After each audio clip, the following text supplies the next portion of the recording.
পয়গম্বর ইউসুফ আলাইহিস সালাতু ওয়াস সালাম তিনি যখন ছোট তিনি স্বপ্ন দেখলেন। তার এই স্বপ্নের কথাগুলো আল্লাহ রব্বুল আলামিন কোট করেছেন।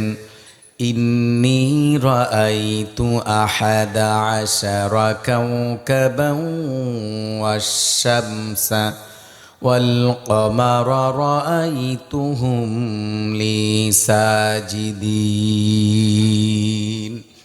পয়গম্বর ইউসুফ আলাইহিস সালাম তার বাবা ইয়াকুবকে বললেন, ছোট ইউসুফ, আব্বাজান, ইয়া আবাতি, ও আব্বাজান। কি মধুর ডাক, কি সম্মানের ডাক। সব নবীরা বাবাকে এইভাবে বলে সম্বোধন করতেন। পয়গম্বর ইব্রাহিম আলাইহিস সালাতু ওয়াস সালাম বাবাকেও বলেছিলেন, ইয়া আবাতি লিমা তা'বুদু মা লা ইয়াসমাউ ওয়ালা ইউবসিরু ওয়ালা ইউগনি আনকা শাইআ। ইয়া আবাতি, দেখছেন কি শব্দ চয়ন, কি সুন্দর ব্যবহার। ইয়া আবাতি, আব্বাজান। ইব্রাহিম আলাইহিস সালাম বললেন আব্বাজান ইব্রাহিমের বাবার নমরুদকে। ঠিক যেমন বাবা তেমন ছেলে, যোগ্য বাবার যোগ্য ছেলে ইসমাইল, তিনিও বাবা ইব্রাহিমকে বললেন। কি বললেন দেখুন। আল্লাহ রাব্বুল আলামিন কোরআনে পাকে আমাদেরকে জানিয়ে দিয়েছেন যোগ্য বাবার যোগ্য সন্তান কিভাবে যোগ্য বাবাকে সম্বোধন করতে হয়। তাও কোরআনুল কারীম আমাদেরকে জানিয়েছে। ইসমাইল আলাইহিস সালাম তার বাবাকেও ডেকেছিলেন, ইয়া আবাতি ফাআল মা তু'মার সাতাজিদুনি ইনশাআল্লাহু মিনাস সাবিরিন। ও আব্বাজান, স্বপ্নে যা আদিষ্ট হয়েছেন, যে নির্দেশ আপনি পেয়েছেন, যে নির্দেশনা প্রদান করা হয়েছে, আব্বাজান আপনি সেই নির্দেশ কার্যকর করুন, বাস্তবায়ন করুন। ইয়া আবাতি, আব্বা আপনি কার্যকর করুন। পয়গম্বর মূসার স্ত্রী সাফিরা, কি নাম? সাফিরা শুআয়বের কন্যা। তিনিও বিদুষী, শিক্ষিতা, বিজ্ঞানী একজন নারী ছিলেন। তিনি তার বাবাকে কিভাবে সম্বোধন করেছিলেন তাও কোরআন কোট করেছে। তিনি তার বাবাকে ডেকে বলেছিলেন, ইয়া আবাতিস্তাজিরহু ইন্না খায়রা মানিস্তাজারতাল কাওয়িয়ুল আমিন। ও আব্বাজান, আমাদের তো একজন কাজের লোক দরকার। তো এই যে বেটা যুবক, সুদর্শন, হ্যান্ডসাম পুরুষ মুসা, একে তো আপনি একজন কর্মচারী হিসাবে রাখতে পারেন, নিয়োগ দিতে পারেন। কারণ তার মধ্যে দুটি গুণ বিদ্যমান। এক হলো সে কায়িক পরিশ্রম করতে সক্ষম, শারীরিক সুস্থতা শক্তি তার মাঝে রয়েছে, এবং সে একজন বিশ্বাসী, আমানতদার। এই দুটি গুণে গুণান্বিত যারা, তাদেরকে কর্মচারী নিয়োগ দেওয়া যায়। তো আপনি ইউসুফ আলাইহিস সালাতু ওয়াস সালামকে নিয়োগ, এই মুসা আলাইহিস সালাতু ওয়াস সালামকে নিয়োগ দিতে পারেন। তো এই যে এখানে দেখুন, পয়গম্বর ইউসুফ আলাইহিস সালাম তার বাবাকে সম্বোধন করলেন সম্মান দিয়ে, সর্বোচ্চ সম্মান, ইয়া আবাতি, আব্বাজান। ঠিক ইব্রাহিম আলাইহিস সালামও তার বাবাকে বলেছিলেন, ইসমাইল আলাইহিস সালাতু ওয়াস সালামও তার বাবাকে বলেছিলেন, সাফিরা আলাইহিস সালাতু ওয়াস সালাম তিনিও তার বাবাকে এইভাবেই সম্বোধন করেছিলেন। কোরআন আমাদেরকে এগুলো জানালো, আমরা জানলাম। আসুন আমরা এবার একটু ঘটনার দিকে যাই, কিচ্ছার দিকে যাই।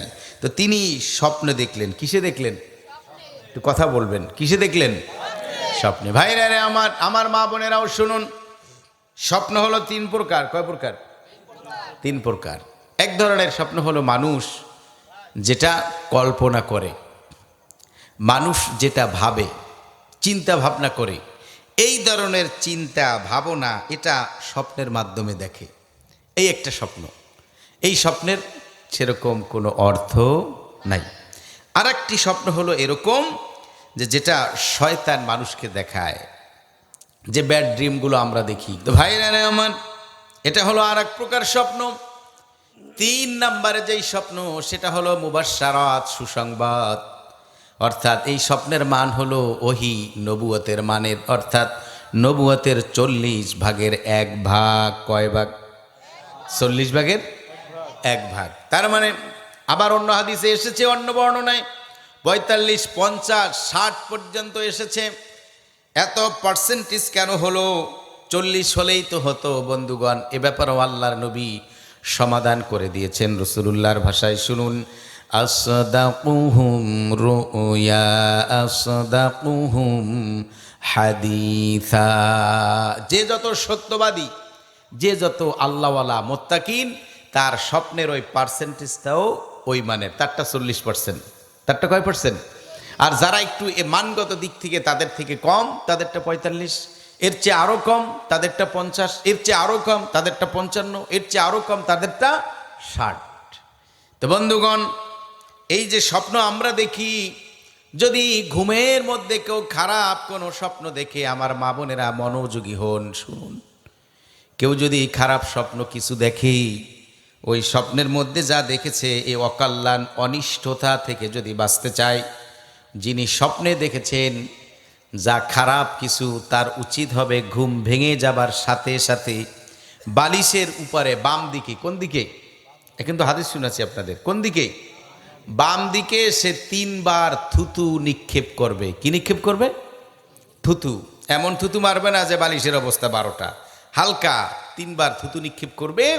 এই থুতু নিক্ষেপের কারণে তার এই স্বপ্নের মধ্যে যদি ইশারাতান কোনো অকল্যাণ, কোনো অনিষ্টতা, কোনো খারাপি যদি থেকে থাকে, আল্লাহ রব্বুল আলামিন এই আমলের কল্যাণে বদৌলতে আল্লাহ ওটা থেকে তাকে হেফাজত করবেন। আমরা সুবহানাল্লাহ যাওয়ার পরে বলবো, কেমন? তো ভাইয়েরা আমার, আল্লাহ রসুল আমাদেরকে আমল শিখিয়েছেন, আমরা এই আমলটা করব।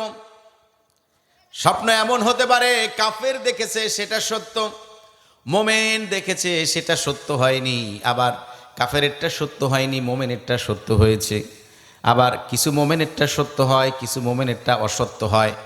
তবে স্বপ্ন সত্য হবার জন্য অনেকগুলো দিক রয়েছে, যেমন শেষ রাতের দিক, আমার ডান হাতের উপর মাথাটা ছিল কিনা, তাহাজ্জুদের সময় ছিল কিনা, এরকম কিছু বিবেচনা করে এরপরে স্বপ্নের উপরে ভিত্তি করে তাওয়িল করতে হয়, ব্যাখ্যা করতে হয়।